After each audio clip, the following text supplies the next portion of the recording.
Jadi saya berharap pemuda Indonesia bisa paham bahwa kehidupan itu harus membuat hatinya juga terbangun sehingga Indonesia akan lebih baik ke masa depan. Berjalanlah kamu ke dalam. Nanti jalan keluarmu akan ditunjukkan oleh yang membuat hidup ini. Kak, bikin saya stres tuh. Happy birthday. Dame, Bapak ulang tahun. Tapi Bapak aku kasih heart attack dulu. Ketidakpastian sunatullah itu aku pakai terus menerus.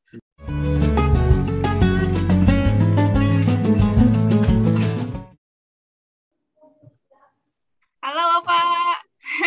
Assalamualaikum, Mek. Salam.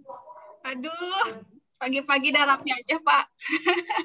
Ya khusus buat Dame mah. Aduh, saya biasa-biasa aja lagi.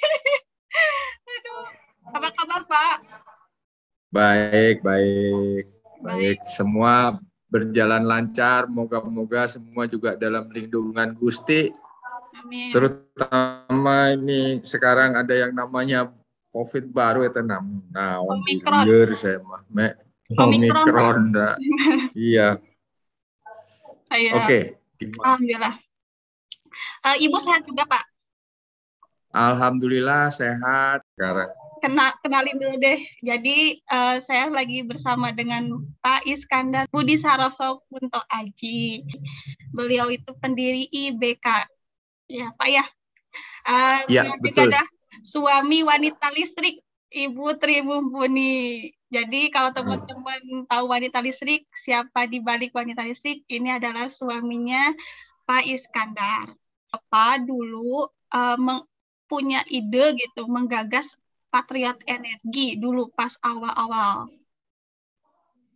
Jadi sebetulnya gagasan ini jauh sebelum ada Patriot Energi.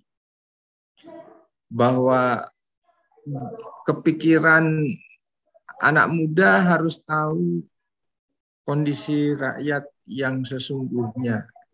Barangkali terus kalau dalam istilah Dame dan teman-teman itu harus bisa pakai sepatu rakyat, begitu kira-kira. Nah, itu sudah lama. Jadi Dame ini kan 2015 ikut program Patriot Energi yang pertama. Jadi mungkin jauh sebelum itu, mungkin 5 tahun, bahkan lebih dari 5 tahun sebelumnya, saya sudah kepikiran bagaimana ini anak muda bisa paham dengan kondisi bangsanya. Karena saat itu saya sudah sering keluar masuk desa, membangun listrik untuk masyarakat, tetapi banyak anak muda yang lulusan universitas, lulusan S1 itu nggak tahu real the problem, masalah yang dihadapi masalah masyarakat di pedesaan.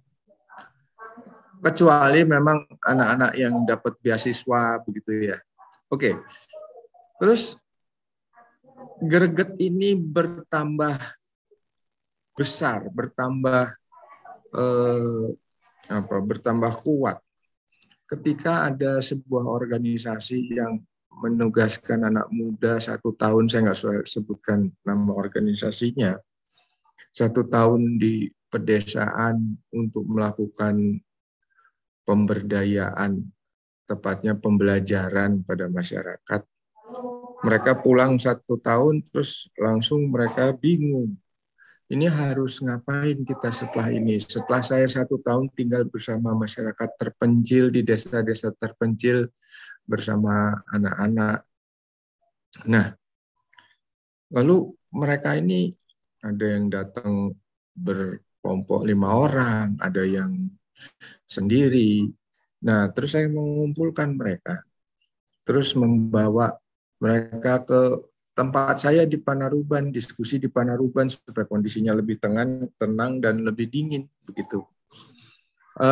Tapi rupanya diskusi itu tidak cukup, karena diskusi itu hanya tahu, hanya mengasah pengetahuan. Saya anggap oke, anak-anak ini harus saya bawa ke teman-teman saya yang memang sudah bergerak di bidang yang tidak wajar di saat itu agar lebih bisa merasakan kira-kira hidupnya mereka, teman-teman saya seangkatan saya itu seperti apa. Maka dengan mobil yang saya punya, Damek juga pernah naik, namanya Panther itu dipakai. Mobil Itu sejuta umat, Pak. saya ajaklah mereka di tahun 2013, 2014. Memang karena waktu itu koceknya terbatas, ya sudah maksimal 8 orang kita keliling seadanya. Dan kebetulan kalau mereka aslinya orang yang dilewati rute yang saya pilih, ya saya mampir ke rumahnya terus diskusi sama orang tuanya untuk mengatakan Bapak Ibu, anak Bapak Ibu ini ingin mengikuti jejak saya, apakah diizinkan atau direstui oleh Bapak Ibu. Karena restu orang tua itu adalah unsur utama dari keberhasilan seorang anak. Apalagi terus anak itu mau dalam tanda petik mengikuti kehidupan yang nyeleneh seperti ini, maka ya izin dari orang tua itu sesuatu hal yang tidak bisa ditawar. Jadi saya ngajak jalan-jalan bahkan sampai Bali, tapi begitu mau nyebrang ke Lombok, ada beberapa teman di Lombok, itu saya harus pulang karena nanti banyak kerjaan yang lain. Akhirnya ada mungkin 2-3 kali, tahunnya saya lupa, mungkin dalam 3 kali itu dalam 2 tahun gitu, mengajak beberapa anak untuk keliling Jawa Bali untuk bisa berkunjung, dan yang saya utamakan itu merasakan apa yang dilakukan oleh teman-teman saya itu. Yang saya ingat sekali barangkali ada nama di Jember itu Ledok Ombok, namanya Mbak Cici begitu. Mbak Cici seorang PhD, tapi dia langsung setelah PhD dia keluar dari jalur yang seharusnya dia kerja untuk mempopulerkan kalau di Jawa itu namanya egrang, bambu yang di anak naik egrang. Tapi ya, jadi artinya ini ada kedekatan antara bagaimana mendidik anak desa punya rasa kepercayaan diri dengan anak-anak yang baru pulang dari penugasan untuk hal yang kira-kira sama, begitu ya. Oke, saya terusin dulu. Nah, terus tahu-tahu rezeki dari Allah dengan konsep bahwa pendidikan itu bukan hanya pengetahuan yang ada di kepala, juga rasa yang ada di hati. Tahu-tahu si istri itu dapat rezeki dari Gusti untuk menjadi penasehat atau staf ahlinya si Menteri SDM. Nah, disitulah saya coba manfaatkan agar anak muda ini bukan hanya menjadi pengawas penerapan energi terbarukan di desa-desa terpencil, tetapi juga bagaimana dia membangun dirinya dengan perasaan sebagai seorang rakyat desa yang ada di desa terpencil, sehingga dia nanti ketika sudah dewasa, bukan saya mengatakan tidak dewasa, sudah berada pada posisi-posisi yang membuat keputusan, mereka akan punya lebih perspektif, lebih punya perspektif tentang bagaimana rakyat ini harus dikembangkan. Nah, untuk itu barangkali bukan hanya pengetahuan, tapi juga perasaan. Itu dulu, Mek. Tapi kalau saya menguraikan apa beda pengetahuan dan perasaan, ya bisa saya teruskan lagi nih kira-kira, Mek. Begitu. Oke. Bagaimana? Sebelum diteruskan, berarti tadi Pak berawal dari keresahan para pemuda ya sebelum 2015 itu yang mendatangi Bapak. Yeah. Jadi timbullah yaudah kayak praktek bareng bersama Bapak keliling tadi, dan akhirnya karena Ibu dapat kesempatan dari staf ahli Kementerian SDM bersama Pak Sudirman waktu itu, akhirnya lahirnya PE. Oke Pak, boleh dilanjutin Pak? Yang pengetahuan dan perasaan itu gimana? Jadi begini, Mak. Jadi sebetulnya yang saya ingin pada adanya pemahaman yang tumbuh pada si anak muda, bahwa ada ilmu perasaan. Nah, ini yang barangkali saya harus uraikan sedikit. Karena selama ini kita hanya diberi ilmu pengetahuan. Oleh pendidikan formal kita hanya diberi ilmu pengetahuan. Ilmu pengetahuan itu menjadi satu kata yang punya satu pengertian. Menjadi kata majemuk, ilmu pengetahuan. Buat saya, ilmu pengetahuan itu dua kata yang berbeda yang masing-masing punya pemahaman yang berbeda. Ilmu adalah seorang yang menerapkan pengetahuan yang dia punya pada kegiatannya sehari-hari. Itu kira-kira. Sedangkan pengetahuan itu adalah pemahaman terhadap sebuah sistem, mekanisme yang terjadi pada sistem itu. Sehingga dia betul-betul paham kalau saya melakukan ini, apa yang terjadi di sana. Jadi ada mekanisme yang dibuat oleh sebuah sistem yang dia pelajari dengan baik, sehingga waktu dia melakukan kegiatan sehari-hari, dia paham sistem itu. Itulah yang dia sebut orang berilmu, karena dia tidak mau menyalahi sistem yang ada. Bahkan kalau sistem itu berefek buruk, dia coba melakukan yang namanya modifikasi dalam sistem. Untuk mudahnya, karena mungkin kata-kata ini susah dipahami ya, Mek ya. Jadi untuk mudahnya, pengetahuan itu adalah ibarat pasir. Saya ambil analogi aja, Mek ya. Pengetahuan itu ibarat pasir, bata, batu, besi beton, kayu, genteng, dan lain-lain sebagainya. Komponen dari sebuah bangunan. Nah, ilmu itulah bangunannya. Mixture, gabungan dari bahan-bahan pengetahuan menjadi ilmu, namanya bangunan.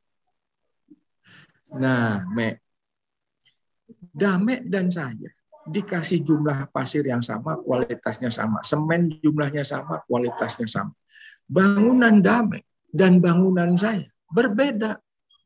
Karena selera Damek, selera saya berbeda. Bisa saja Damek musolanya di depan, saya malah ruang makan di depan karena saya senang makan. Gitu. Nah, jadi ini tolong dilihat bahwa ini ada bangunan yang dibuat berdasarkan pengetahuan, tetapi tidak menghilangkan atau tidak tetap mempertahankan uniqueness orang itu, selera orang itu. Inilah yang harusnya terjadi dalam sebuah pendidikan formal. Sehingga uniqueness atau kespesialan seseorang itu bisa tetap terjaga. Yang sekarang kan ilmu pengetahuan karena dia menjadi satu. Dia semua orang harus sama. Tidak bisa, bahkan kalau mau memandang sesuatu dari pandangannya dia, itu bisa dapat nilai bahkan nilai percobaan begitu. Nah, ini khusus untuk hal-hal teknis dia memang harus satu. Tapi hal-hal yang non teknis, hal-hal yang lebih bersifat sosial, antropologi itu nggak bisa ada satu pemahaman yang sama. Makanya saya keluar dengan teori atau pikiran teknoantropologi begitu kira-kira. Oke, nah baik. Setelah dia punya bangunan, sebut saja itu rumah, maka rumah itu harus diisi dengan cinta, harus diisi dengan kasih sayang. Ini saya nggak dapat padanannya dalam bahasa Indonesia. Dalam bahasa Indonesia, rumah yang penuh cinta kasih dengan rumah yang hanya bangunan sama, namanya rumah. Tetapi dalam bahasa Inggris ada bedanya house sama home. House itu ya hanya bangunan, makanya ada kelompok rumah yang namanya housing. Tapi tidak ada kelompok rumah namanya homing, nggak ada. Karena tiap rumah diisi oleh seseorang, meskipun bentuknya sama, arsitekturnya sama, cuma orangnya berbeda, feel home-nya berbeda. Nah, oke. Jadi tadi saya sudah mengatakan ilmu pengetahuan itu hanya bangunan, sementara ilmu perasaan itu adalah bagaimana house menjadi home. House menjadi sebuah tempat yang dirindukan kalau sedang capek, yang diimpikan kalau sedang di luar daerah, menjadi tempat berbagi kasih, tempat bercengkrama, tempat keterbukaan. Kira-kira begitu. Jadi yang saya kembali pada program Patriot Energi atau Patriot yang lainnya, saya berharap anak-anak ini bisa paham bahwa dalam kehidupan ini kita harus membangun atau mewujudkan home, bukan hanya membangun house. Dengan home yang baik, dengan kegiatan yang menggunakan hati yang baik, maka kehidupan kita juga akan lebih baik, baik secara personal maupun secara kolektif. Kolektif yang lebih besar, namanya berbangsa. Itu kira-kira. Jadi saya berharap pemuda Indonesia bisa paham bahwa kehidupan itu harus membuat hatinya juga terbangun, sehingga Indonesia akan lebih baik ke masa depan. Nah, itu dulu, Mek. Oke, Pak, itu koreksi lagi ya kalau saya salah. Jadi, Bapak tuh kan kalau di pendidikan formal kita tuh yang dikembangkan tuh hanya pengetahuan yang bersifat logika nih. Nah, akhirnya Bapak ingin mendevelop anak-anak muda itu terkait perasaannya. Perasaan kayak empatinya muncul, uniqueness dari kita sebagai pemuda itu muncul, agar lebih mengena ke hati masyarakat, gitu ya Pak ya? Iya, betul. Terus tadi Bapak bilang bangunan, house, dan home. Berarti kan ada istilah ini ya Pak, peribahasa ya, you can buy house but not home. Itu sama nggak sih, relate Pak? Iya, sama. Jadi kamu bisa membangun sebuah rumah, tapi apakah kamu bisa membangun sebuah perasaan tentrem kalau capek masuk ke rumah itu? Terus bisa berdiskusi dengan istri, dengan kasih sayang. Apakah bisa? Makanya punten, Mek. Saya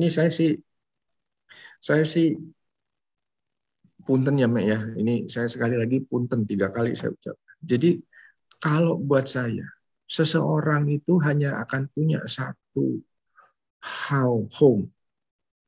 Tidak mungkin dia punya 2 atau 3 home. Artinya apa? Home. Artinya apa? Damai bisa menerjemahkannya. Jadi janganlah berpikir bahwa kalau ada tidak mungkin menyalahi fitrah sebagai manusia.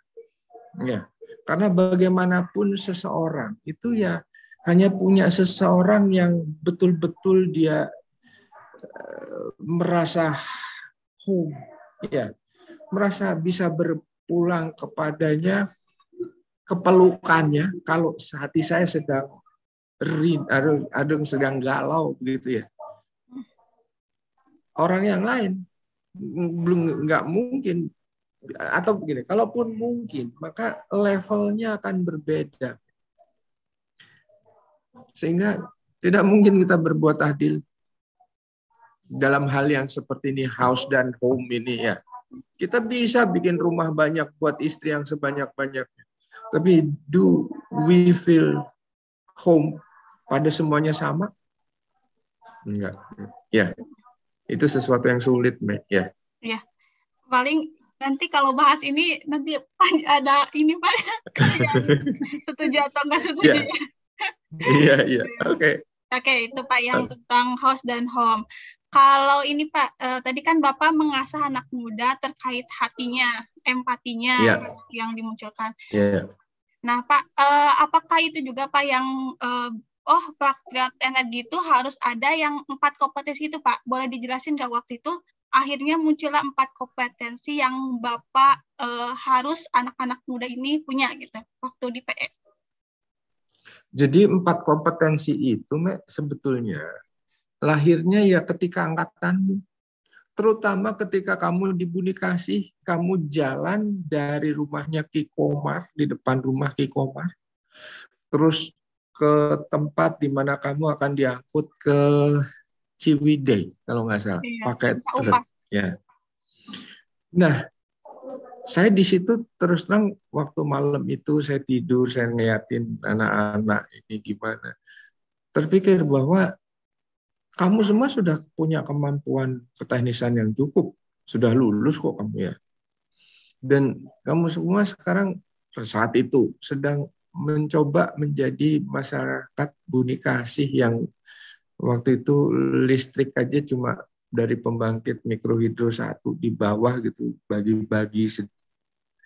Nah, itu jadi keteknisan, kerakyatan, merasakan rakyat.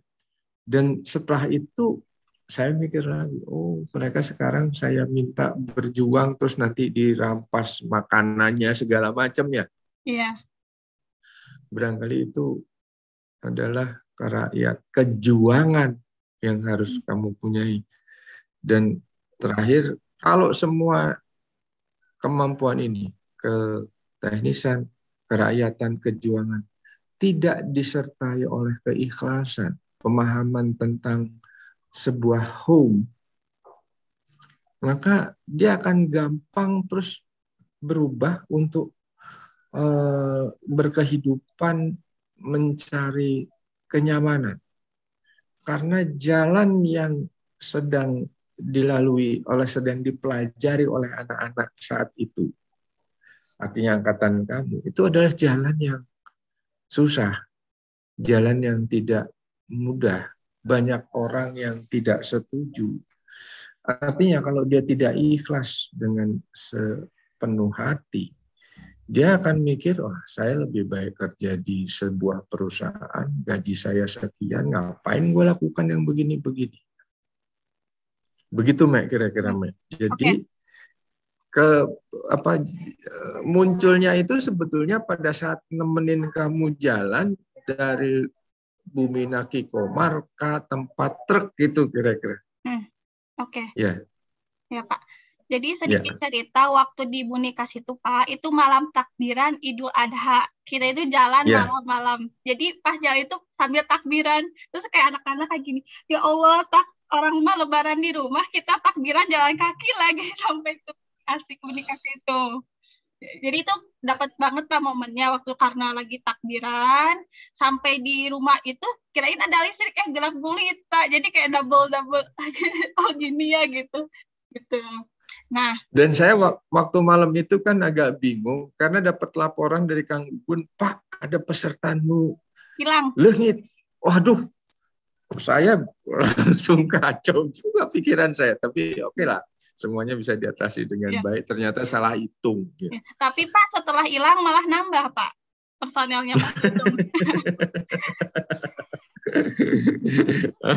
Oke. Katanya gini, nggak apa-apa, mendingan lebih katanya daripada kurang. Kita pusing kalau nambah nggak apa-apa katanya. Oke, Pak. Tadi 4 kompetensi, keteknisan, kejuangan, kerakyatan, keikhlasan. Nah, Pak, kenapa waktu itu pas survival, kenapa harus hutan, Pak? Kenapa kita harus di hutan, terus nggak dikasih makanan cuma seadanya gitu? Kenapa mesti hutan?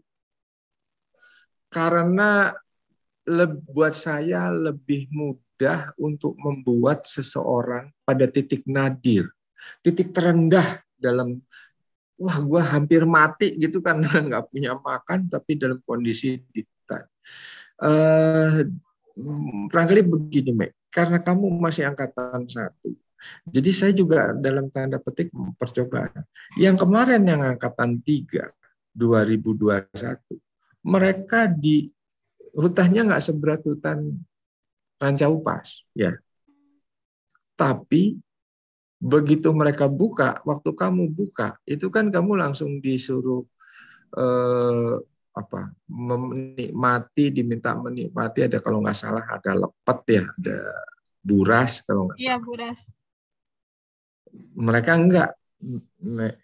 Jadi mereka saya kasih sepotong jagung gitu ya, sepotong jagung. Tapi nggak boleh dimakan. Dilihatin dulu, pikirkan dalam hatimu, kenapa kok kamu bisa dapat jagung ini sekarang? Dan pikirkan bagaimana perjalanan jagung itu sehingga bisa sampai sini terus ada di tangan. Setelah itu saya minta mereka makan jagung itu sebutir demi sebutir dan rasakan nikmat Allah ada di rongga mulutmu. Rasakan dan berterima kasih kau sudah bisa menikmati jagung dalam kondisi tubuhmu yang capek, basah, apalagi kesel, hati dan lain-lain. Wah, di situ cerik, hampir semuanya cerik. Tapi saya merasa bersyukur karena disitulah latihan rasa. Nah, lalu hal yang barangkali juga terus membuat mereka jadi tahu rasa yang sesungguhnya. Jadi setelah survival makan jagung terus buka biasa kan, jadi prosesi jagung itu barangkali hampir setengah jam lah, mindful eating dalam kondisi yang titik nadir, senadir-nadirnya mindful eating. Terus setengah jam kemudian diberi yang seperti biasa yang kamu dapatkan, ada peburas, ada korma, ada segala macam. Terus kan selesai nih survival, pulang ke sini istirahat, nyuci seharinya. Hari berikutnya pas masuk di kelas, seperti biasa jam 7 upacara dan lain-lain, masuk kelas ya. Terus saya berharap saya ini sama mereka memberikan lagi jagung sepotong setelah mereka sarapan nasi goreng. Nah, suruh bandingin rasanya waktu hari itu dan waktu pagi ini, apa bedanya? Saya suruh mereka beda. Nah, disitulah barangkali saya berharap bisa melakukan rekayasa rasa. Pak mereka kan 98 ya. Jadi ya tidak bisa saya lakukan satu persatu seperti dulu saya lakukan sebelum tahun 2015. Ya, saya kan cuma 8 ya, saya handle satu persatu. Sekarang barangkali ya harus agak massal begitu. Nah, itu kira-kira yang saya bisa pikirkan sampai sekarang. Keikhlasan, rasa itu bisa mulai tumbuh dengan pemahaman rasa yang baik, sehingga dengan pemahaman rasa yang baik, yang lain-lain di atasnya juga bisa ikut terkembangkan dengan baik. Gitu kira-kira, Mbak. Oke. Berarti lagi-lagi Pak, dari survival hutan itu kan itu mendesain kesengsaraan yang disengaja gitu. Terus akhirnya nanti para pemuda itu merasakan lagi perasaannya. Lagi-lagi ini tentang melatih perasaan ya Pak ya? Betul. Betul. Sebelum saya, jadi sekarang saya juga lagi mikir, sebuah survival di kota. Dilepas di ujung Berung, suruh kumpul di Lembang, dalam waktu 1 hari, tapi harus bawa uang. Padahal lepas di ujung Berung dirampas semua kecuali KTP, termasuk HP diambil. Nah, ini survival kota. Kalau kemarin kan kamu survival hutan gitu ya. Oh, ini pernah ada juga Pak survival kota.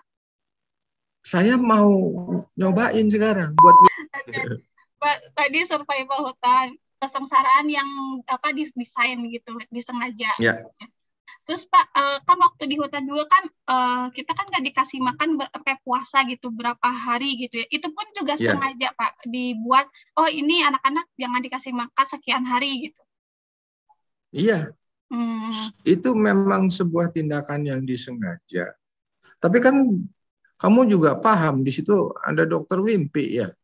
Artinya kita udah ready untuk kalau dia sampai semaput ya kita bisa nolongin gitu. Tapi barangkali gini, orang itu di stres atau ditarik atau ditekan sampai sebatas yang dia mampu. Itulah yang seharusnya dilakukan oleh anak muda. Agar paham bahwa kehidupan ini adalah bagaimana kita mampu, istilah ringannya ya istilah ringannya itu bagaimana kita mampu mendesain kesengsaraan diri kita agar kita menjadi tegar. Karena untuk menghadapi kehidupan yang sekarang ini, kalau kita tidak tegar, artinya kita tidak pernah melatih diri kita, mempressure atau men-stretch sampai batas. Kalau ditarik itu kan ada batas elastisitas sehingga dia dos gitu ya, putus. Ya kita tarik tapi jangan sampai putus. Itu sebetulnya kalau bisa dilakukan oleh diri sendiri, itu sangat baik. Oke, Pak. Gitu kira-kira. Oke, jadi emang betul-betul kita tuh dilatih untuk merasakan banget perasaan kita ketika kita di titik istilahnya terendah gitu. Meskipun di titik terendah ternyata kita pun bisa survive gitu. Itulah tujuan dari survival karena kita bakalan dikirim ke daerah 3T yang mungkin itunya apa aksesnya lebih sulit daripada yang di latihan. Jadi kayak sebelum diberangkatkan tuh kita latihan dulu ya Pak ya. Tapi bukan itu tujuan latihannya, Nek. Kebetulan nanti dia dapat pengalaman hidup nggak enak. Terus dia bisa menggunakan itu di daerah penempatan, itu hanya efek samping. Yang saya harapkan terjadi, justru yang utama adalah dia mampu men-stres atau menarik dirinya sampai batas kekuatan manusia. Batas kekuatan dirinya, agar dirinya menjadi kuat. Dan tegar menghadapi badai-badai kehidupan. Dan isinya kehidupan sekarang kan badai kehidupan semua, Me. Oke. Ya. Oh, jadi biar kuat mental, Pak. Mental siap, semuanya siap. Ya. Jadi apapun yang terjadi udah ready gitu. Ready. Karena begini, Me.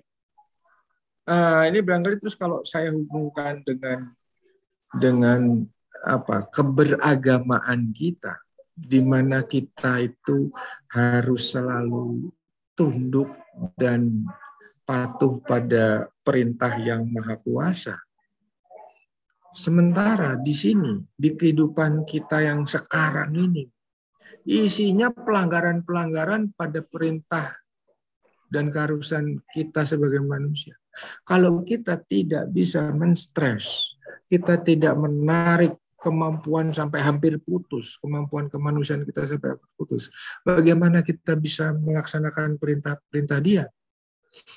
Artinya kita berkehidupan itu ya harus siap dengan stres yang besar karena kita betul-betul ingin dekat pada dia. Kira-kira itu tujuannya saya. Jadi lagi-lagi tujuan utamanya adalah mencoba anak-anak atau para peserta itu betul-betul bisa paham bahwa kehidupan itu tidak seenak yang dia bayangkan kalau dia mau benar-benar memanfaatkan hidupnya untuk orang banyak. Dan memanfaatkan hidupnya untuk orang banyak itu adalah perintah dari Tuhan yang manapun, mau dia Tuhan namanya Allah, mau Tuhan namanya Yesus, mau Tuhan namanya Bodhisattva, Gautama. Ya. Oke. Karena sebaik-baiknya manusia adalah yang bermanfaat ya Pak ya? Iya, betul. Dan membuat kemanfaatan itu berlawanan dengan kondisi kebanyakan manusia sekarang yang lebih memikirkan dirinya sendiri. Oke. Itu tentang survival, Pak, tadi.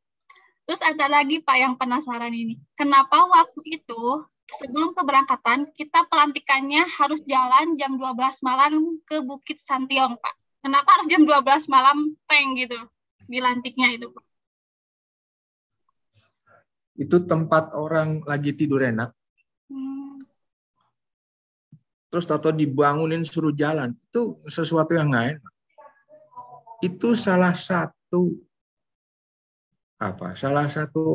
cara untuk menstres diri seseorang anak. Ini loh nih yang akan kamu hadapin nanti begini kehidupannya. Bahkan sekarang, saya pikir kamu juga udah ikut deh kemarin itu penutupan Patriot Desa yang keempat. Pas sampai di atas sebelum sholat subuh, saya ngasih sedikit bahwa ini anggaplah kamu sekarang sudah meninggalkan badan wadakmu, yang ada sekarang di sini hanya badan halusmu. Lihatlah itu dunia gemerlap di bawah kamu sekarang dalam kondisi gelap karena kamu dalam kondisi kubur, kan lampu nggak saya nyalain. Ya. Sekarang renungkanlah, kamu lebih baik dalam tanda petik berpayah-payah di tempat lampu-lampu itu ketika kamu masih berbadan wadak daripada kamu sekarang kamu udah nggak bisa ngapa-ngapain tuh, badanmu udah di bawah tuh di lampu-lampu itu. Moga-moga bisa dipahami oleh anak-anak ini bahwa sebetulnya badan kita itu ya bukan hanya badan wadak, ada badan halus juga yang harus kita rawat, yang selama ini kita tinggalkan perawatannya. Bukan hanya perawatan, tapi juga bagaimana ini diberi energi yang cukup, itu bahkan tidak dihiraukan sama sekali. Itu sebetulnya tujuan saya, Mungkin hanya beberapa orang yang bisa paham, tapi ya buat saya paling enggak mereka sudah disentuhkan ke situ biar nanti mereka mikir. Oke. Ya. Lagi-lagi tentang meresahkan lagi perasaannya, Pak, diaduk-aduk lagi gitu. Oke. Yeah. Mungkin tadi Bapak bilang juga itu kayak perjalanan Dharma wisata, wisata sama perjalanan Dharma lah ya gitu, Pak, kalau nggak salah ingat. Iya, betul. Oke. Terus Pak, udah pelantikan, terus kita keberangkatan. Nah, Pak, waktu keberangkatan kan itu ada nggak sih Pak seorang Faiz ngerasa, aduh saya sudah mau mengirimkan sekian banyak anak muda ke pedalaman Indonesia, ke 3T, tersebar dari Sabang sampai Merauke. Ada nggak perasaan ini Pak, seorang Faiz gitu? Khawatir atau adakah perasaan-perasaan apa gitu Pak ketika Bapak melepaskan kami? Ya jelas ada, Apalagi kalau lihat rekaman, kan pasti saya dapat rekaman ya. Mau yang P berapapun saya dapat rekaman karena bagian dokumentasi itu kan selalu ya saya agak sedih, ada nangis lah sedikit ya.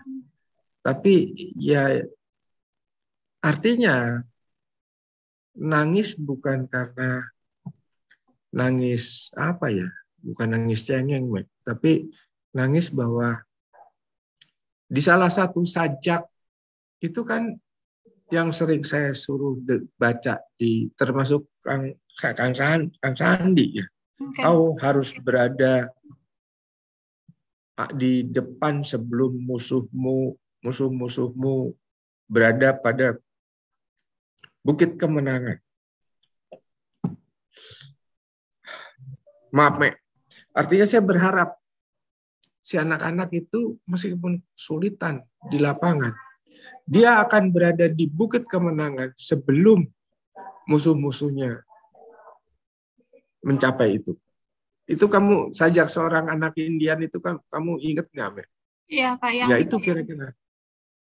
Ya. Oke, Pak, berarti tapi tetap berserah sama Allah ya Pak, sama Tuhan istilahnya. Iya.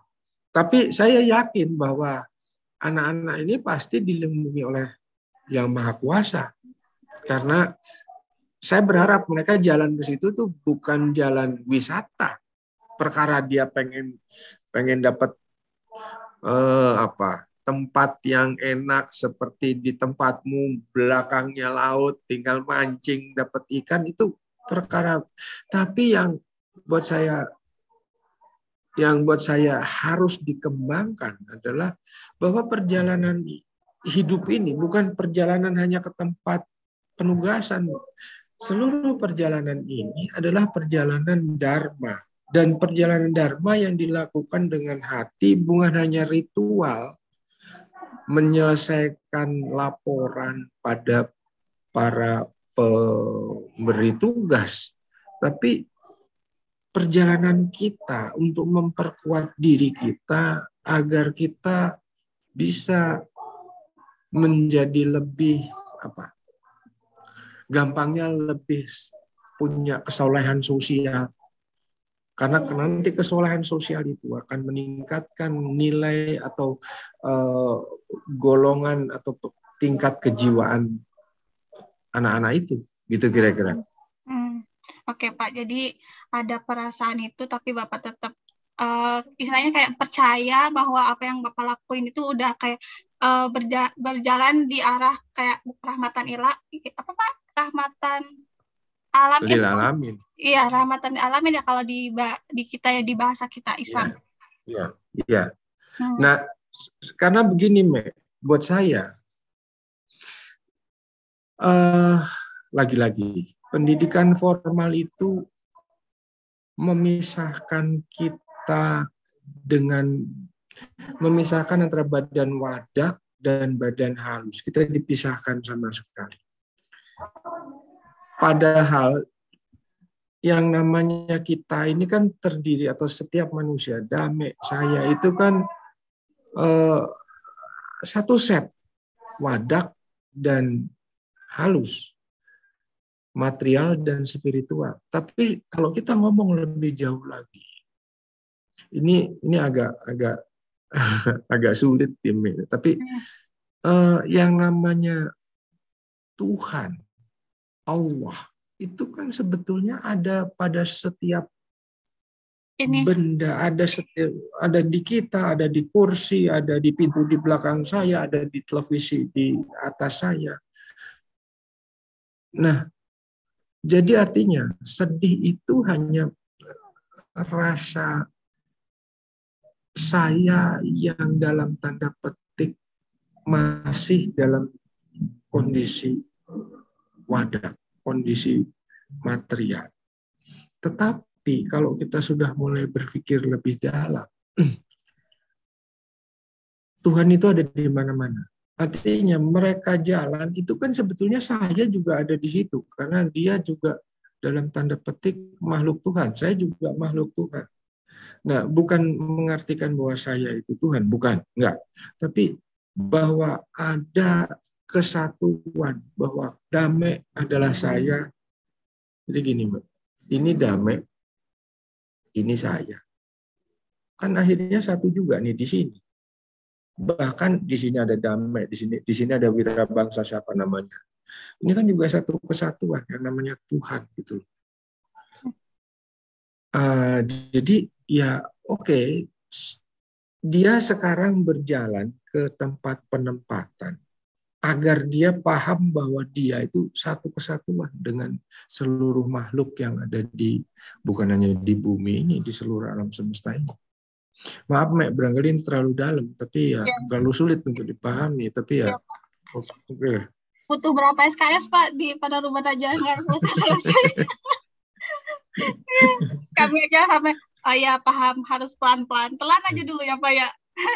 Iya, telan aja dulu. Ya. Oke, Pak. Itu tentang keberangkatan, udah. Terus ini, Pak. Oh ya, saya juga waktu itu pas di hutan juga, Pak, kan waktu bendera merah putih di atas kepala kami itu, waktu itu bendera putih itu kan tiba-tiba hujan. Nah, itu Pak, waktu di sana itu kami tuh bener-bener dapat kayak sedih, dulu tuh nggak pernah memikirin kayak Indonesia gimana. Kalau pribadi saya nggak mikir kayak nasionalisme, saya tuh kayak kecil, kayak hampir. Jadi di sana tuh dibangkitin lagi rasa cinta tanah airnya. Teman-teman juga ngerasa kayak gitu. Karena waktu itu juga hujan, bukan hujan buatan ya Pak, maksudnya. itu kayak bener-bener tiba-tiba hujan aja pas waktu itu. Ya, dan hanya waktu itu sambil Ya, nyanyi Bagimu Negeri. nah itu Pak, udah Ya, si bendera merah putih di atas kepala, nyanyi Padamu Negeri, aduh itu udah kayak, tapi iya deh kayak direstui sama apa Pak, sama Allah lah ya. yang Maha Agung ya. Iya gitu. Ya. Oke. Terus Pak, kan udah diberangkatin kita ke daerah-daerah gitu. Sebenarnya ini Pak, Ya. apakah yang Bapak sudah kayak kemarin kita dilatih, udah ke penempatan, kan kita tuh ada Ya. yang istilahnya berhasil, belum, masih belum, tapi masih dalam proses gitu. Apakah harapan Bapak terpenuhi gitu dari kami gitu? Apa bagaimana Pak? Begini, Mek. Saya tuh hanya menjalankan apa yang saya anggap benar dan menurut saya itu tugas saya dari Yang Maha Kuasa. Perkara nanti berhasil atau tidak berhasil, itu di tangan semua Yang Maha Kuasa. Setiap orang unik, Mek. Tadi saya ngomong di awal, ilmu pengetahuan itu adalah pasir, pengetahuan pasir, ilmu adalah tindakan sehari-hari dari orang yang punya pasir, gitu kira-kira tadi. Sekarang pasir itu mau dibuat bangunan rumah atau mau dibuat dalam tanda petik alas jalan atau mau dibuat apa pasir yang untuk ini kan barangkali sandblast, membersihkan sesuatu pakai pasir itu namanya sandblast. Itu terserah dari orang yang bersangkutan. Paling tidak yang saya lakukan adalah memberitahu bahwa ini koridor yang sebaiknya kamu berada di koridor ini. Tadi pasir yang jadi bangunan, pasir yang jadi sandblast, pasir yang jadi apa tadi satu lagi itu ada di sepanjang masih ada di koridor ini, mangga saja. Oke. Ya.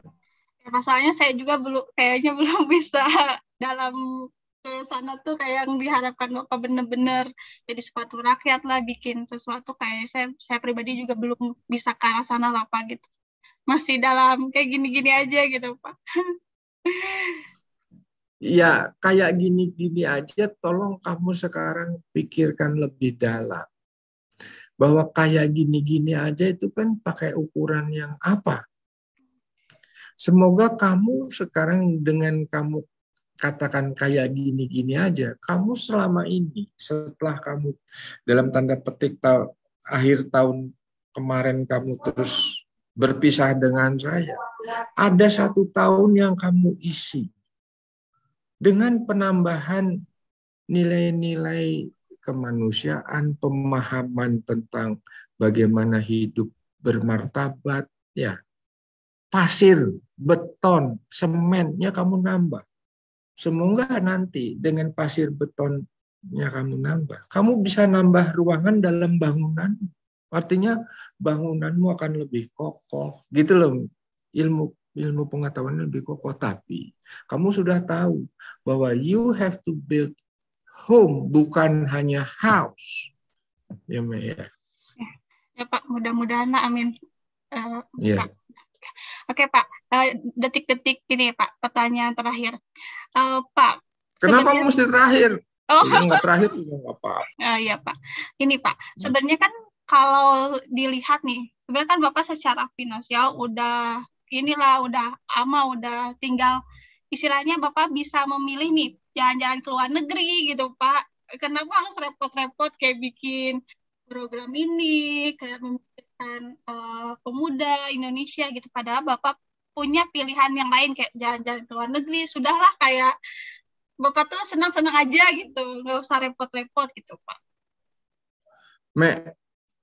Mikirnya jangan dibalik. Mikirnya Maaf ya, Mek ya. Jadi waktu saya mahasiswa, saya bikin lembaga yang namanya Yayasan Mandiri sama teman-teman saya. Setelah saya lulus, saya harus dalam tanda petik menginformasikan bahwa saya sudah lulus dan saya seperti orang biasa. Bekerjalah saya di Bakri, ya. Tapi itu tidak membuat saya bahagia. Ya, saya keluar dari Bakri, saya kembali ke lembaga tempat saya bikin Yayasan Mandiri.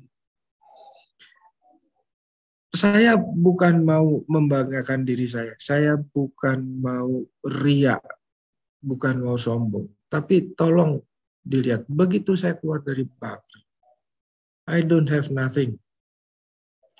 Yang ada hanya oke lah saya melakukan ini dengan keyakinan bahwa Yang Maha Kuasa akan memberi saya rezeki, karena rezeki itu sudah pasti. Kemuliaanlah yang harus dicari. Dengan keadaan seperti itu, maka silakan tanya sama Bu Puni. Saya ngontrak rumah kecil 2 kamar di pinggir pasar, hujan, ya beceknya masuk ke dalam rumah dan lain-lain. Siapa yang menyangka setelah sekian tahun saya punya Panaruban. Dame tahu sendiri Panaruban seperti apa.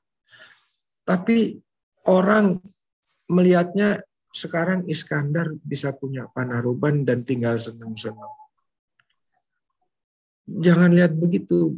Lihatnya bahwa saya punya ini karena my action maybe 20 tahun, 25 tahun, 30 tahun yang lalu. Sehingga Gusti Allah memberi saya ini. Ini bukan saya kumpulin dengan tujuan waktu 25 tahun yang lalu saya punya beginian. Bukan, Pak. Saya nggak ngerti 25 tahun yang lalu saya mau ngapain. 30 tahun yang lalu saya mau ngapain. Saya cuma mau melakukan sesuatu yang baik buat orang. Ini terus bertambah sehingga saya punya seperti ini. Yang saya mau kasih rumusnya atau kata dasarnya. Berjalanlah kamu ke dalam. Nanti jalan keluarmu akan ditunjukkan oleh yang membuat hidup ini. Sehingga yang terjadi saat ini, yang kamu lihat saat ini, result itu bukan karena saya mengejar result ini, saya pengen ke situ. Enggak. Tapi saya pengen melakukan sesuatu, terus inilah yang diangkat oleh si yang memiliki, sehingga saya punya ini. Kalau 30 tahun yang lalu, saya mimpi atau bermimpi seperti ini, itu seperti saya naruh sebuah tujuan. Lalu saya mendayu dari hilir ke hulu. Hidup saya akan capek. Nek. Yang terjadi sekarang, barang ini yang tadi itu adanya di hilir. Saya pengen begini, saya mendayung dari hulu ke hilir. Hidup saya nggak capek. Jadi pada saat kamu tanya, apakah kan lebih senang jalan-jalan? Yes, kalau jalan-jalan itu ada manfaatnya buat orang lingkungan, buat sekitar lingkungan kita, orang di lingkungan kita. Contoh, Bu Puni tahu-tahu dapat jalan-jalan ke mana? Ke Italia karena harus ngomong, ya harus berdiskusi, harus segala macam. Nah, kita manfaatkan jalan-jalan itu ke teman-teman kita di Italia yang dulu kita pernah punya hubungan, ya terus dapat tempat nginep gratis, dijemput dari airport, diantar lagi ke airport. Jadi, cost-nya boleh dibilang Cuma kos kapal terbang doang. Bayangin kalau sekarang saya, seperti kata Dame, ini kan punya banyak harta gitu kan. Mari kita liburan. Kapal terbang bayar, hotel bayar, transport bayar, segala macam. Ayeuna transport saja dibiayai satu orang karena Puni harus ngomong. Tapi terus dijemput temen ini. Jadi praktis saya cuma bayar tiket diri saya sendiri karena yang diundang cuma Trimumpuni. Ya. Tolong dilihat di sini, Mek. Jangan, ya kalau yang kamu tanyakan tadi, itu kan saya harus keluar kosnya banyak, hotel segala macam. Kalau sekarang kan saya hanya melakukan yang saya sudah lakukan sejak 30 tahun yang lalu, dan kosnya ini nggak berat kalau ngomong ke situ. Nah, jadi artinya yang saya mau lakukan di sini, atau saya tandaskan di sini, jangan melihat goal atau kekayaan itu sebagai tujuan. Yang harus dilakukan adalah menata dirimu agar layak digerujuki ke kekayaan, katakanlah. Sebetulnya bukan rakyat digerujuki rezeki material, karena rezeki bukan hanya material ya. Sehingga kamu bisa memiliki atau sementara di dunia memiliki hal ini. Tetapi yang harus dilakukan lain lagi adalah keyakinan bahwa yang kamu lakukan itu seharusnya mencari kemuliaan. Jadi seperti memberi manfaat itu mencari kemuliaan, bukan mencari uang. Ya, dengan sendirinya uang akan datang. Gitu, Mek. Ya, siap. Itu tadi tuh sebenarnya pertanyaan dari kayak beberapa gitu Pak, kan selama ini kayak kepo gitu Pak. Pak Iskan kalau dilihat sekarang ya yang tadi Bapak sebutin punya ini, punya itu, tapi kan di sini mungkin teman-teman nggak tahu cerita Bapak yang jalan kaki dari Denmark ke mana gitu kan, sampai dulu dapat pendanaan Jepang juga kan, pada belum tahu nih Pak. Makanya saya tadi tanya gitu Pak, kenapa Bapak pilih itu jalan yang itulah. Itu Pak intinya. Ini suruh nyeritain jalan kaki saya nih. Itu bisa berapa SKS nih Pak? Tapi Bapak mau disingkat gitu. Jalan kaki Bapak yang dari Denmark, terus ketemu masjid yang ternyata itu masjid gak kelihatan sama orang gitu. Saya kembali lagi ke Bapak. Begini, Mek. Itu tadi malam saya baru diskusi. Pagi ini saya baru diskusi sama Pak Bayu. Ya, tentang hal itu gitu loh.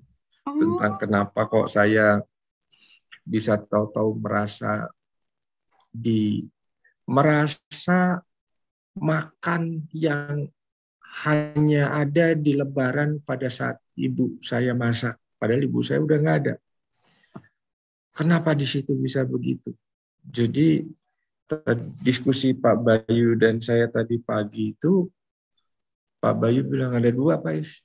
Yang pertama itu karena halusinasi. Ya, jadi karena semua itu ada di otak kita. Otak kita itu bisa direkayasa sedemikian rupa. Terus bahkan Pak Bayu tadi pagi juga sempat bilang, coba julurkan lidah, Pak Is. Gitu ya. Terus sekarang pejamkan, bayangin saya meneteskan jeruk nipis di situ. Maka akan keluar yang namanya air liur. Di sini akan set gitu. Padahal jeruk nipisnya nggak ada. Cuma kita ngebayangin jeruk nipis. Itu yang boleh dikatakan halusinasi dengan ini. Ya. Tapi yang kedua, itu ekstrim sebelah sini, ekstrim sebelah sini.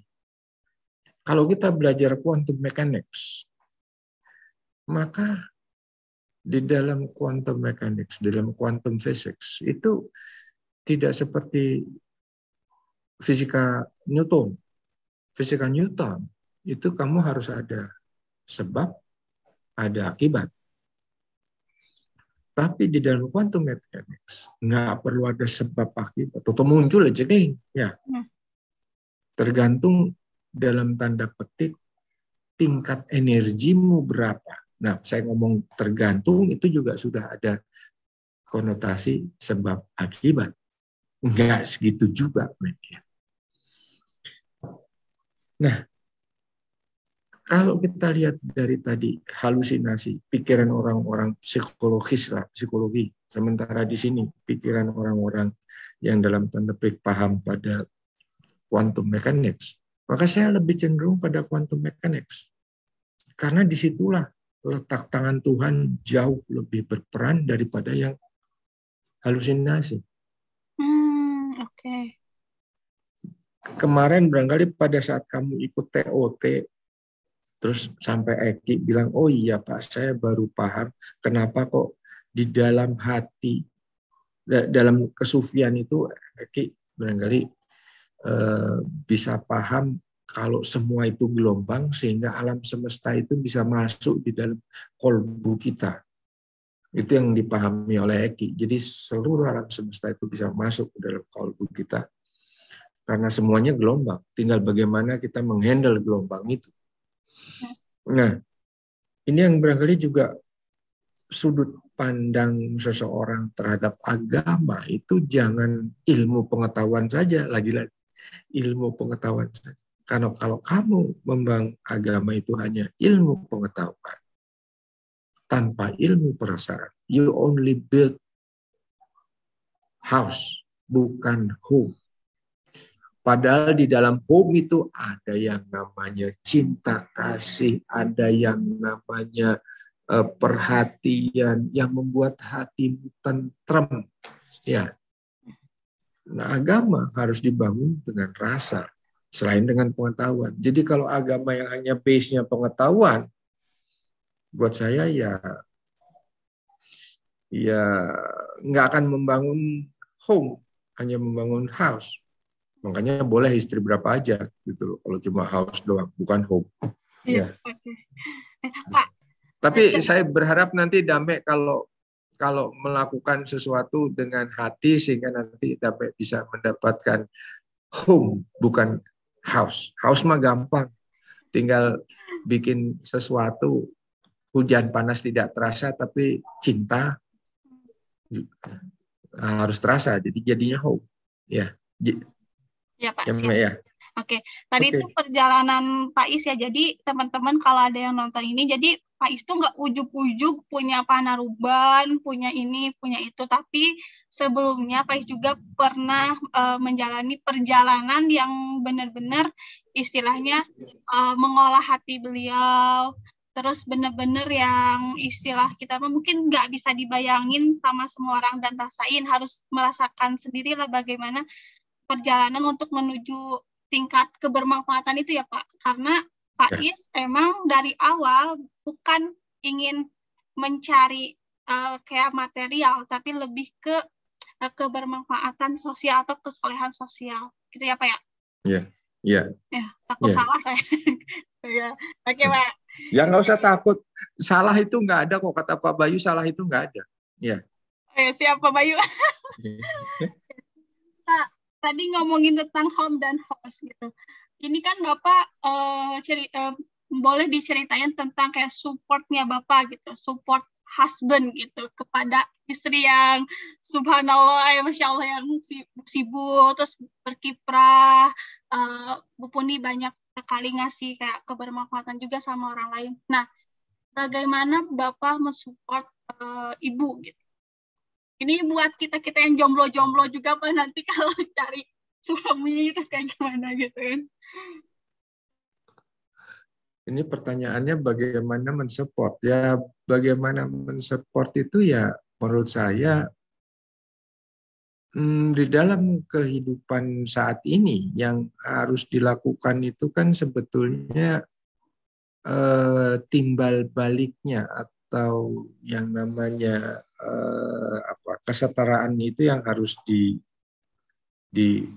dipertimbangkan dengan baik. Kenapa saya bilang kesetaraan dipertimbangkan dengan baik? Karena biasanya kan kita terpaku pada nilai-nilai yang sudah terjadi pada lingkungan, sudah ada pada lingkungan sosial kita. Di mana istri harus begini, ini begini. Nah, itulah yang harus dalam tanda petik dimodifikasi agar mencapai hal-hal yang optimal. Jadi contoh begini, kalau kebiasaan sosialnya adalah istri harus memasak, gitu ya, sementara suami yang cari uang. Nah, sementara di kondisi kita, kondisi saya dan Bu Puni, itu kan nggak bisa gitu, ya. Bu Puni lebih mudah bergaul dengan orang, karena kan seperti itu. Ya oke, kalau gitu kamu yang bergaul dengan masalah sosial, sehingga saya harus dalam tanda petik, ya udah kalau gitu saya masak sendiri, goreng-goreng sendiri, bikin-bikin sendiri. Ya nggak apa-apa. Artinya ada adjustment, ada penyesuaian dengan hal-hal yang terjadi dalam kehidupan ini. Tugas fungsi masing-masing yang harus saling adjust saja. Gitu kira-kira kalau ditanya supportnya seperti apa. Ya dia begitu ya, tugasnya dia begitu. Ada incremental, ada penambahan tugas, ya kita supportnya dengan bagaimana kita jadi komplemennya. Oke, jadi Bapak itu nggak pernah bermasalah kayak Ibu kayak sibuk, Ibu ada yang diurusin, tapi Bapak tetap kayak mensupport beliau juga ya Pak ya? Tetapi harus ada keterbukaan, ya, dan keterbukaan dan kejujuran. Ini hal yang utama, ya. Oke, keterbukaan, ya. Kejujuran, komunikasi lah Pak ya intinya. Iya, komunikasi, iya penting. Oke guys, tuh suami istri harus penting komunikasinya. Itu aja di dalam kehidupan kita yang sudah sekian tahun, sudah usia mendekati kubur ini masih harus ditingkatkan terus. Ya. Oke, berarti Bapak waktu itu pernah bilang di balik istri yang sukses ada suami yang stres. Itu dapat dari mana Pak? Itu bisa ada kalimat itu? Iya, kalau dia mau presentasi kan saya yang bikin, ya saya harus mikir.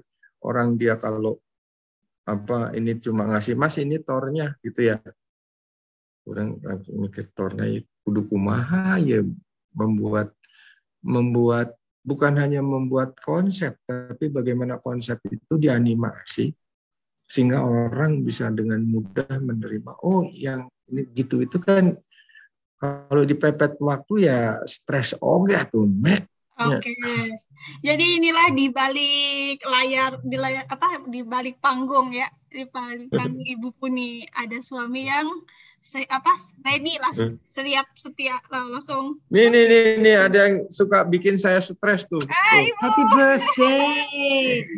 Mek, Bapak ulang tahun, tapi Bapak aku kasih heart attack dulu. Ketidakpastian sunatullah itu aku pakai terus menerus. Karena itulah repotnya punya suami yang brilian, cerdas. Jadi aku pikir dipepet keluar. Tapi sekarang udah lain, umurnya udah 65. Jadi aku harus memberitahu jauh-jauh hari sebelumnya. Oke, Bapak selamat tahun. Oke, Ibu, tadi kami ini lagi bahas Ibu di balik istri yang sukses ada suami yang stres, tuh Bu. Jadi tadi kami lagi berbincang gimana sih peran Bapak mensupport Ibu gitu. Kan Ibu sukses, terus Bapak yang stres gitu, Bu. Apa? Gini, Mek, sebenarnya itu tuh jokes. Itu sebetulnya jokesnya Bapak, tapi jangan-jangan benar. Aku ini kan orang hidupku tuh penuh dengan apa ya? Pokoknya ya sudah, suami istri itu aku taking for granted, nggak perlu dirawat, nggak perlu dijaga. Bapak udah trust aku trust Bapak. Whatsoever nggak mungkin yang aku lakukan itu mencelakakan Bapak. Bapak sebaliknya juga yang dilakukan Bapak tidak mungkin mencelakakan aku. Tapi ternyata kita tidak pernah punya sistem komunikasi yang baik karena serba, kalau bahasa Jawa itu gantung kayak gitu. Aku gantungin Bapak pasti akan dukung whatsoever yang aku lakukan, karena yang aku lakukan pasti juga untuk IBK, untuk Bapak juga. Dan aku ingin Bapak di hari tuanya itu harus selalu sibuk. Aku nggak mau Bapak pikun. Jadi tak datengin lah buahnya anak-anak IPB dan sebagainya. Thank you di ulang tahun Bapak, kamu meminta Bapak untuk apa namanya? Meminta Bapak untuk mengeluarkan apa-apa yang selama ini ada di pikiran Bapak untuk anak-anak Indonesia. Aku mau menemani Pak Bayu, aku mau bersihin mawarku dulu. Oke, siap. Wanita listrik. Tahun Bapak semoga berkah selalu, dipanjangkan umurnya, tetap berkarya. Amin, amin, amin. Amin. Tahun lalu kamu ikut ngerjain saya kan di sini ya? Iya. Yang ada videonya, Pak. Ada videonya di saya. Ya Allah, Bapak, ternyata today is your birthday. Aduh. Guys, oke. Ya, Pak. Kayak tadi ya di balik wanita sukses ada suami stres itu kayak istilahnya guyonan aja gitu sebenarnya.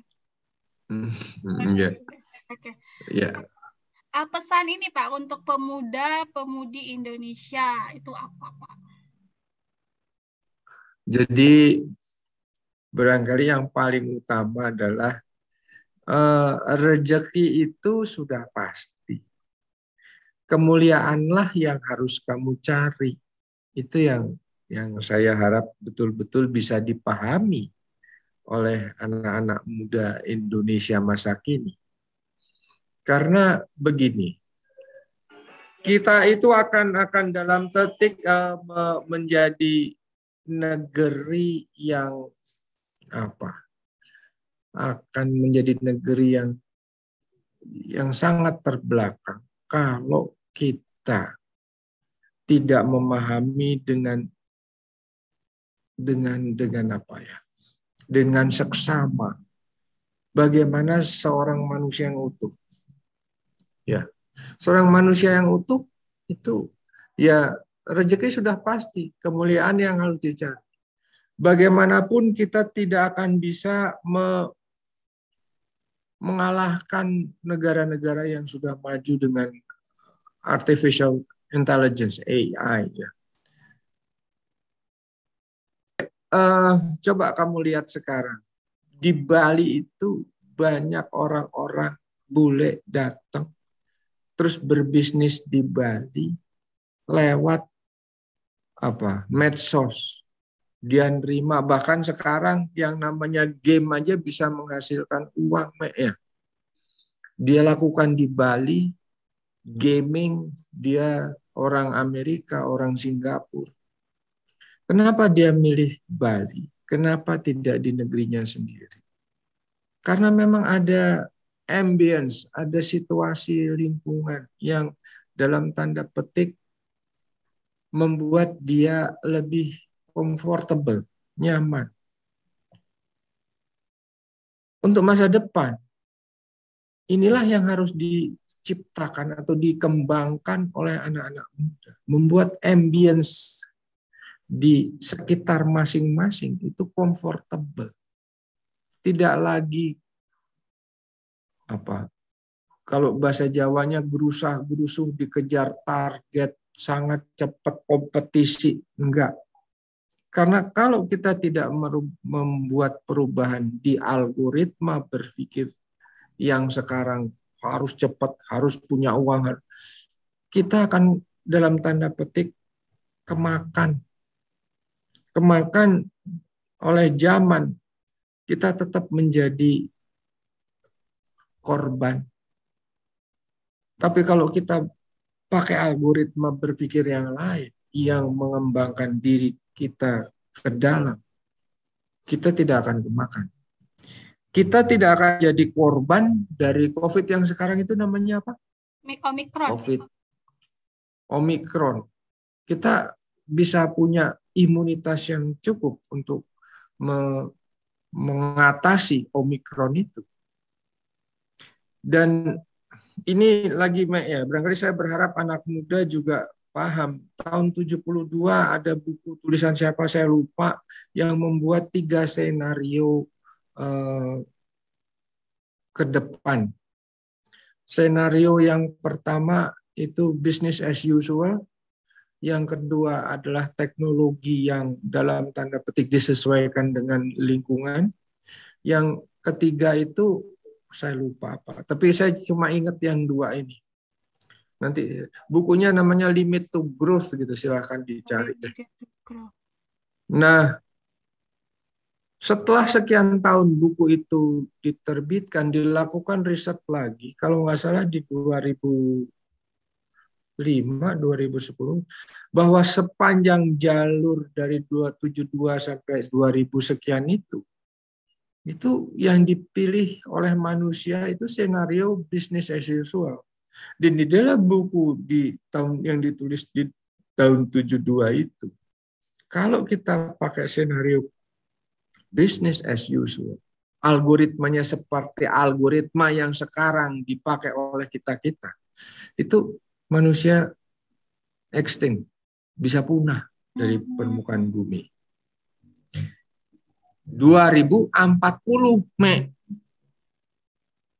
extinct. Artinya extinct tentunya bukan dengan sekali jebret begitu, tapi kan pelan-pelan. Ada global warming, ada sebagian sini kena banjir, kena gitu. Nah, artinya kalau sekarang anak muda yang 2045 itu extinct, saya barangkali ya berharap masih bisa hidup, tapi kan saya sudah menikmati hidup saya lebih lama dari anak muda sekarang yang harus hidup di 2045 lebih ke sana. Nah, lakukanlah yang namanya pemahaman yang lebih detail tentang kehidupan ini. Pindahlah algoritma dari algoritma atau cara berpikir seperti sekarang ini ke algoritma baru yang lebih serasi dengan lingkungan, lebih berempati pada bukan hanya manusia, makhluk-makhluk lain. Jangan juga dianggap makhluk itu hanya pohon, binatang, tapi yang namanya batu, yang namanya gunung itu pun makhluk gitu. Jadi jangan ngambil sembarangan lah, kalau mau bikin quarry atau pertambangan batu pun juga pakai pikiran mereka juga makhluk gitu loh. Ya, gitu dulu deh, Mek. Ya, siapa? Itu harapannya pemuda nanti, di harapan Bapak untuk pemuda-pemudi Indonesia untuk lebih bisa melatih berubah algoritmanya. Dari yang biasanya cuma material, terus sekarang ke arah sosialnya lagi di ini. Ke arah bagaimana menggunakan rasa, juga hanya bukan ilmu pengetahuan tapi juga ilmu perasaannya ya. Hati, logikanya disatukan. Ya. Oke, Pak, itu paling dari Damai gitu, Pak, tentang Patriot Energi. Terus nanti juga, jadi Pak Faiz ini tidak hanya Patriot Energi saja yang pernah Bapak bukan dirikan ya, diselenggarakan. Ada juga Wirabangsa untuk kewirausahaan juga. Ada tentang Patriot Desa juga di Jawa Barat. Pokoknya banyak banget program-program kepemudaan yang Pak Is dan Ibu Puni lakukan. Dan harapan untuk pemuda seperti Pak Is juga sudah bilang tadi, untuk lebih melatih pemuda, rasa dari pemuda itu. Itu, Pak. Iya. Oke, Mek. Yap. Itu dulu. Ya, itu dulu. Oh iya. Oke, Mek. Oke, Bapak, terima kasih banyak atas waktunya. Terus selamat ulang tahun lagi. Atur nuhun. Semangat selalu. Atur nuhun, Mek. Iya. Semangat selalu Bapak untuk berkarya ya. Terima kasih. Atur nuhun. Assalamualaikum warahmatullahi wabarakatuh.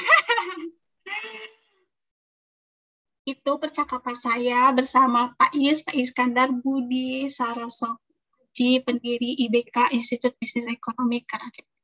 Teman-teman, kalau misalkan ada yang ingin tanyakan, boleh di komen juga di bawah ya, biar nanti saya tanya lagi ke Pak Is. Terus kalau ini nanti saya kesempatan yang lain. Terima kasih sudah menonton. Kalau misalkan bermanfaat, boleh juga di-share. Terima kasih.